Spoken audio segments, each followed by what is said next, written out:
இயேசுவில் பிரியமான சகோதர சகோதரிகளே, மனிதனுடைய பலவீனம் மிகவும் எளிதாக எதை வேண்டுமானாலும் சொல்லிவிட முடியும்.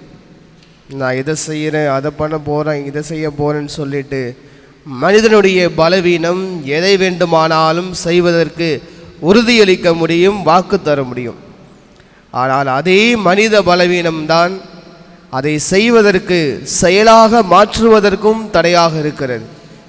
ஒரு சில சமயங்களில் நாம் முடியாமல் செய்யாமல் இருந்திருக்கலாம், இல்லை வேண்டாதற்பா செய்ய தேவைன்னு விட்டிருக்கலாம். இதையெல்லாம் அதுவும் மனித பலவீனம்.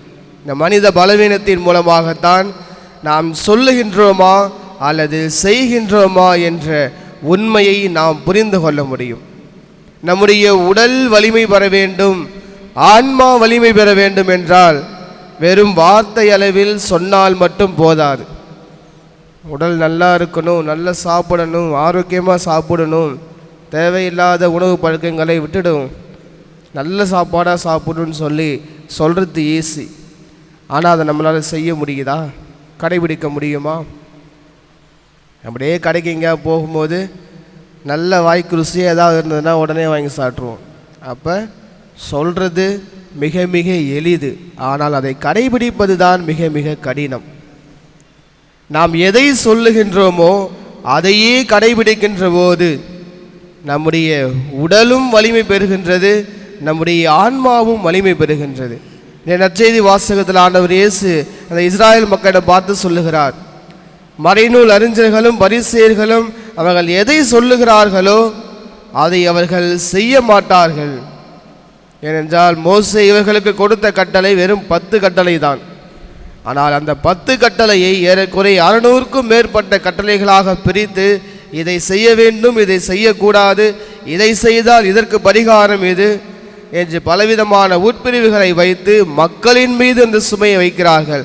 ஆனால் அவர்கள் தன்னுடைய விரலால் கூட தொட்டு கூட பார்க்க மாட்டார்கள் என்று ஆண்டவர் இயேசு மறைநூல் அறிஞர்களையும் பரிசேயர்களையும் பார்த்து சொல்லுகின்றார். உங்களுடைய வாழ்க்கையும் என்னுடைய வாழ்க்கையும் அந்த பரிசேயர்களைப் போல பிறருக்கு நான் அறிவுரை தர வேண்டும், பிறருக்கு நான் என்னுடைய வார்த்தையை சொல்ல வேண்டும் என்ற மட்டும் நாம் இருந்தால் என்னுடைய உடல் வலிமை பெறாது, என்னுடைய ஆன்மாவும் வலிமை பெறாது.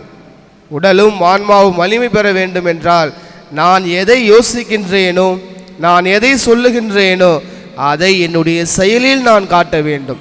அப்படி செயலில் காட்டுகின்ற போதுதான் இன்றைய முதல் வாசகம் அதனுடைய மைய கருத்து நம்முடைய வாழ்க்கையில் உண்மையாக மாறும்.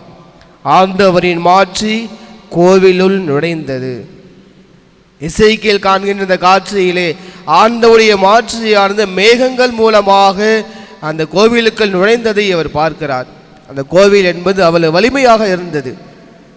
திருத்தூதர் பவுல் தன்னுடைய திருமுகத்திலே தெளிவாக சொல்லுகிறார், மனிதனுடைய உடல் நீங்கள் தூய் ஆவியார் கட்டிருக்கின்ற, தூய் ஆவியார் உள்ளிருக்கின்ற தங்குகின்ற ஆலயம் என்று உங்களுக்கு தெரியாதா?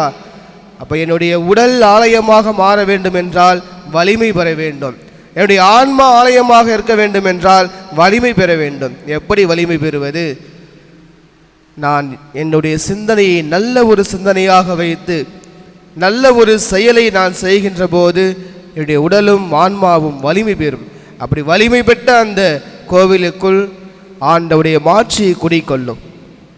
இது சொல்கிறதுக்கு வேணால் ஈஸியாக இருக்கும், எல்லாம் நீங்கள் எல்லாம் பிரசங்க வச்செல்லாம் எப்படி அதை கடைபிடிக்க முடியும். ஆனால் வாழ்ந்து காட்டியவர் தான் அன்னை மரியாள். இன்றைய நாம் அன்னை மரியாவை விண்ணக மன்னக அரசியாக முடிசூட்டப்பட்டதை நாம் நினைவு கூறுகின்றோம்.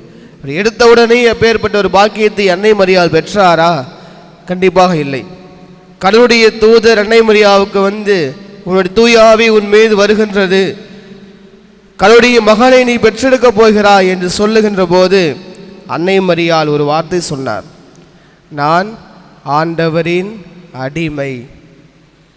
இந்த வார்த்தையை அவர் சொன்னார், அதை செயலிலும் செய்து காட்டினார். வேறு வார்த்தை அளவில் நான் ஆண்டவரின் அடிமை என்று சொல்லிவிட்டு அதன் பிறகு அவருடைய திருவுள்ளத்திற்கு ஏற்ப, அன்னை மரியாவுடைய திருவுள்ளத்திற்கு ஏற்ப அவர் தன்னுடைய வாழ்க்கையை மாற்றி நடந்திருந்தால் அவருக்கு இப்பேற்பட்ட ஒரு பேற்றினை அவர் பெற்றிருக்க முடியாது. நான் ஆண்டவரின் அடிமை என்று வாயளவில் சொன்ன அந்த வார்த்தையை கடைசி மூச்சு வரை அவர் அதை வாழ்ந்து காட்டினார், செயலிலே செய்து காட்டினார், பிறருக்கும் அதை அறிவித்தார். அதனால்தான் அன்னை மரியா விண்ணக மன்னக அரசியாக முடிசூட்டப்பட்டிருக்கிறார்.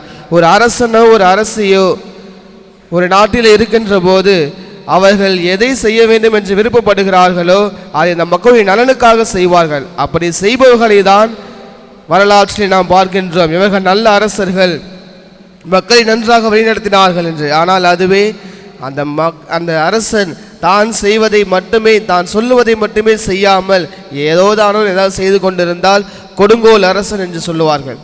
இதெல்லாம் நாம் வரலாற்றிலே படித்திருப்போம்.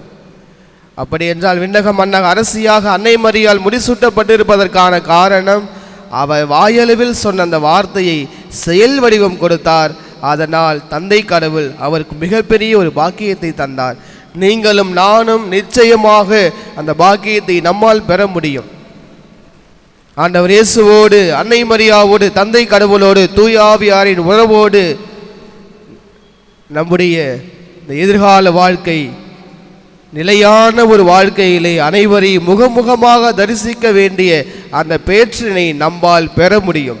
இது யாராலும் பெற முடியாது என்பது கிடையாது. எல்லோராலும் அப்படிப்பட்ட ஒரு பேற்றினை பெற முடியும்.